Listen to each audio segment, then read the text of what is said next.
Hi, I'm Coach Colette, and I am really excited to share with you this introduction to EFT tapping. It is one of my favorite modalities for healing. Now, have you ever heard the phrase, our issues are in our tissues? Or have you ever heard the phrase, the body doesn't lie? Well, both of those phrases are referring to the fact that when we have stressful, anxious, or even traumatic experiences, we tend to store those in our bodies. So that's why I love EFT tapping. So what is EFT and what does that acronym stand for? EFT stands for Emotional Freedom Technique. And as you can tell by the name, it's a healing method that allows you to become free from stress, anxiety, trauma, and even physical pain. So what I'm going to be sharing with you today is an introduction to this healing method. And I'm so excited that you have given yourself this time and this permission to add a new tool to your healing tool belt. It's definitely one of my favorite healing modalities because it is this somatic approach. And what I mean by that is it not only allows you to release stuck emotions from your mind or difficult experiences from your mind, it also allows you to release it from your body. So as I mentioned, EFT, or Emotional Freedom Technique, it's really a form of healing or counseling, and it's an evidence-based method.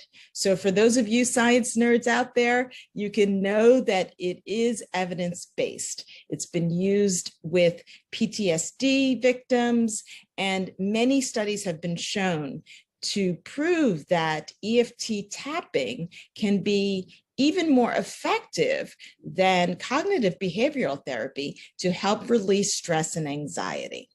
So it draws on theories including acupuncture, neuro-linguistic programming, and energy medicine. So it really is something that brings the body healing to the forefront in addition to healing the mind and healing and calming your emotions.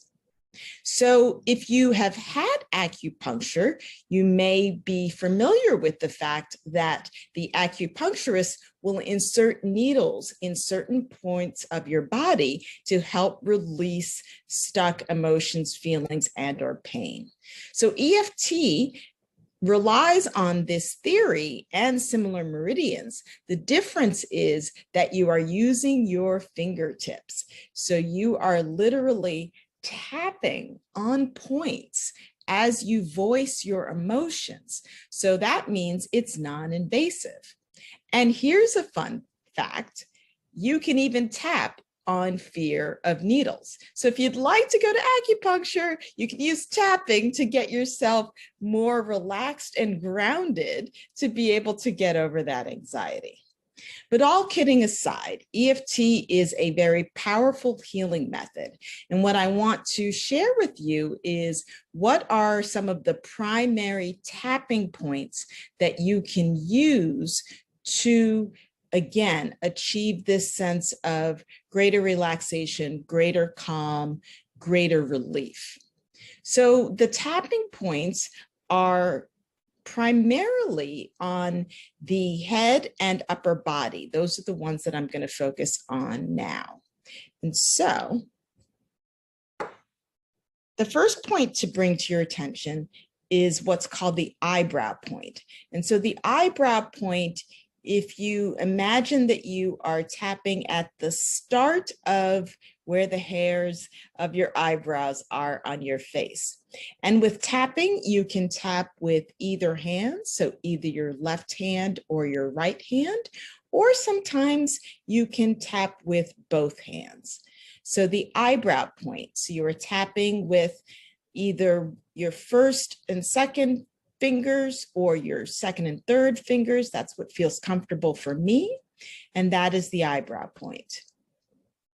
Moving around, the side of the eye point. So if you imagine right in the corner of your eye, and when you're tapping, you can likely feel the bone for your eye socket. So you are tapping right at the edge, the corner of your eye, not in your eye, but just to either the left of your left eye or the right of your right eye. Then we have the under eye point. So tapping under eye, again, right where you feel the bone of your eye socket. And again, tapping on either your left side or your right side.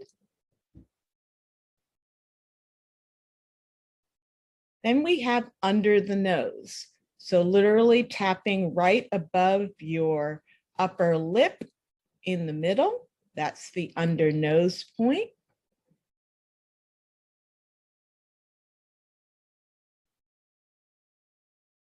Then we have the chin point. So you're tapping right on your chin. Again, either your left or your right hand, whatever feels comfortable for you.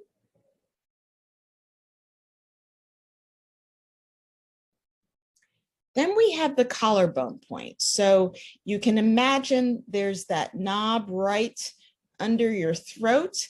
And if you are to go down about an inch and a little bit over, that's your collarbone point.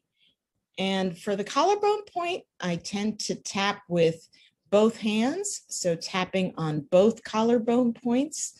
So tapping on left and right.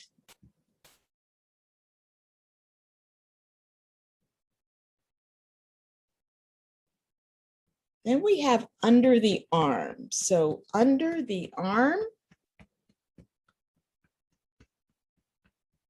so not in your armpit, but about 2 to 3 inches below your armpit. Again, either side, what feels comfortable.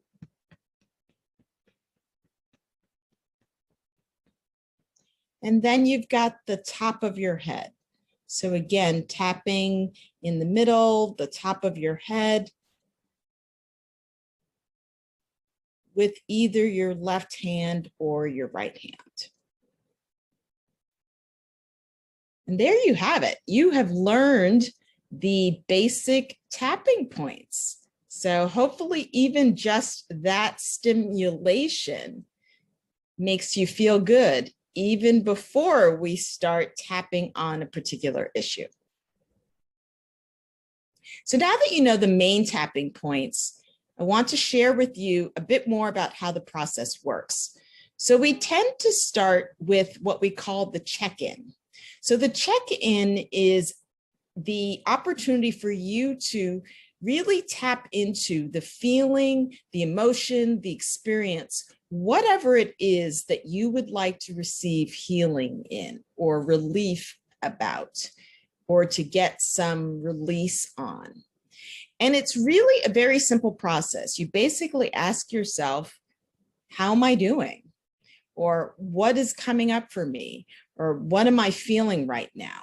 And whatever the issue, the emotion, the feeling, the experience that you've had that you would like to get, again, healing, relief, release about, you ask yourself, how am I feeling about this on a scale of 0 to 10?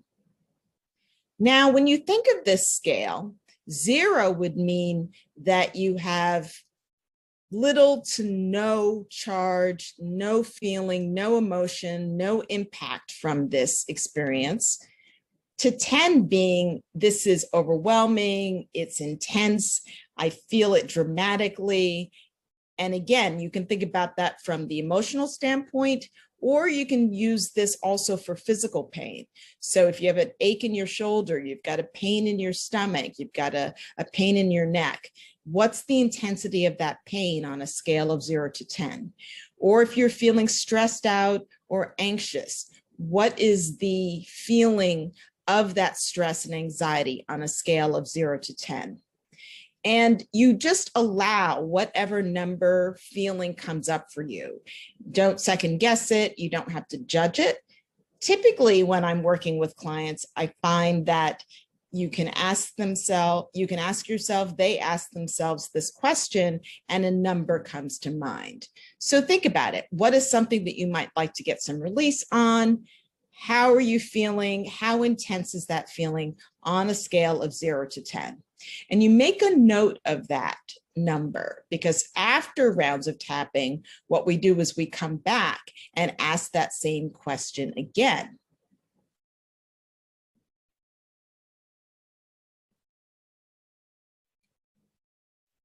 So one more point to share with you. And the point that I want to share with you is the side of hand point. So you can imagine on either your left hand or your right hand. So if you were holding your hand up with the palm facing forward, now turn your palm to the side, and it's the side of the hand point. And so you would tap on the side of the hand point. And why am I bringing this up? Well, so when we start tapping, what we do is we use what's called a setup statement. So the setup statement is a way to allow yourself to understand and recognize that you may be feeling stressed, you may be feeling anxious, you may be concerned about something, you may have that shoulder pain, and yet in spite of that, in this moment, you're okay. And so the setup statement is used or spoken while tapping on the side of hand point. And we do that before we go through the full round of tapping through those points that I showed you earlier. So for example, if it was stress and anxiety, your setup statement might be, even though I'm feeling stressed right now, I love and accept myself. And with the setup statement, we say that statement while tapping on the side of hand, either side, 3 times. So let's try it. Even though I'm feeling stressed right now, I love and accept myself. Even though I'm feeling stressed out right now, I love and accept myself. Even though I'm feeling some stress right now, I love and accept myself. Now, there's a very technical term for that, but how I like to explain the setup statement is, have you ever had the experience where you were using affirmations or mantras, right? You're thinking, I am awesome, everything is amazing, life is great. And then there's that little voice in the back of your mind that goes, no, you're not. Or no, this isn't right. Right? So we all have that self-talk, right? We all have a form of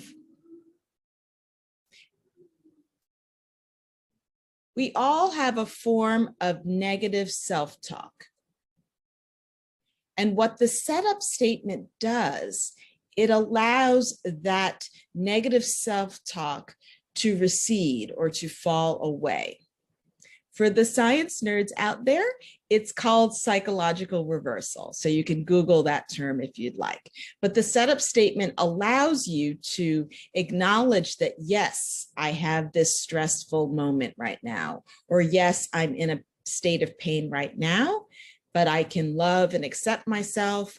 Or you can say, I'm okay right now, or I am present right now. Whatever part of that second half of the setup statement, saying a statement that allows you to feel grounded, that allows you to feel present. And so then it's just about starting to tap. And when I work with clients, typically what I will do is ask lots of questions to learn more about what is the issue. So if it's stress, what's causing the stress? When did you start feeling the stress? Does this stress remind you of any other experience that you've had? And the reason to ask those questions, and you can do the same for yourself if you're self-tapping, is to get more details about the situation, because tapping works the best when you can be specific. So the more that you can be specific in what you're saying while you're tapping, the more you'll start to notice relief and release. So we've done our setup statement. Even though we have stress, or even though we're feeling stressed out right now, we love and accept ourselves.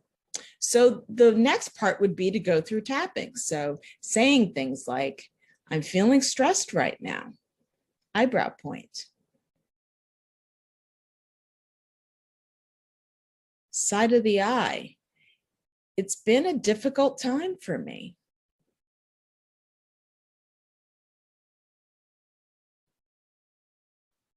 Under eye. So much uncertainty.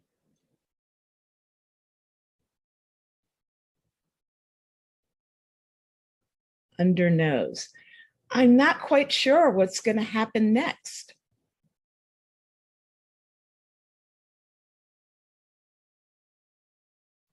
Chin. Oh, it makes me feel so stressed out.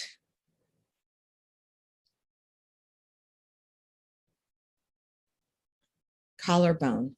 And I feel that stress in my neck and shoulders.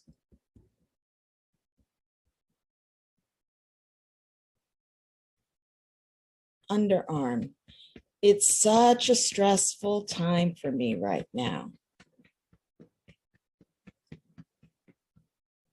Top of head. I hope that it eases soon. And take a deep breath in and out. So that was just a brief example of how a tapping round might go. When you are self-tapping, you would likely have more phrases, more things that have come up, and you would keep tapping on each of the points to speak those issues, feelings, experiences aloud. Now, people often ask me, can I tap on positive? Should I tap on negative? And the answer is you can do both. My recommendation, though, is that you start with the negative, because again, tapping is this great healing method to release the stuck emotions, the negative emotions, the challenging feelings. Often it's the things that we don't feel comfortable saying aloud in any other situation or in any other form. So tapping gives you, again, that freedom to get it out, to release it. So you don't need to feel guilty or shameful about saying negative things, because it's the saying and the tapping simultaneously, which is what allows you to help get more relief, get more release. So after you do the tapping rounds, you would do the deep breath like we did, and then ask yourself the question again, how am I doing? So on a scale of 0 to 10, how am I feeling with regards to the stress, the anxiety, the pain, the trauma? And so ideally, what will happen is the number will decrease, right? So the closer you get to a 0 or 1, that gives the indication that you are feeling some release, getting some relief around the issue. Now, one thing to remember, though, is sometimes your number can go up. And I've noticed this particularly with clients where we're tapping about something and I ask, okay, how are you feeling about this? It might be something that happened a week ago or in the past. And they're, yeah, I'm okay. I'm about a 3 or a 4. But then we start digging in through the tapping and speaking about it out loud. sometimes then the number increases, right? Because now we're drawing attention to it. We're bringing our focus to it, and know that that's okay. So if your number goes up before it goes down, it likely means that you are now really focusing on that issue. And know that emotions might come up. So you might feel sadness, grief, loss about the issue that you're tapping on, and that's also okay. And if you ever feel like while you're self-tapping that you need to stop and take a break, definitely do so, focusing in on your breath, focusing in on getting grounded, feeling your feet firmly on the ground, feeling all of the points of your body that are contacting the chair or your cushion or your sofa or your bed or wherever you are sitting. So allow yourself to get grounded if you ever feel like the emotion is too overwhelming as you are tapping. So that's a very brief introduction to EFT tapping. I hope that you are as excited as I am about including tapping into your healing toolkit. So keep tapping and keep healing. This is Coach Colette. Start within to finish strong. Thank you.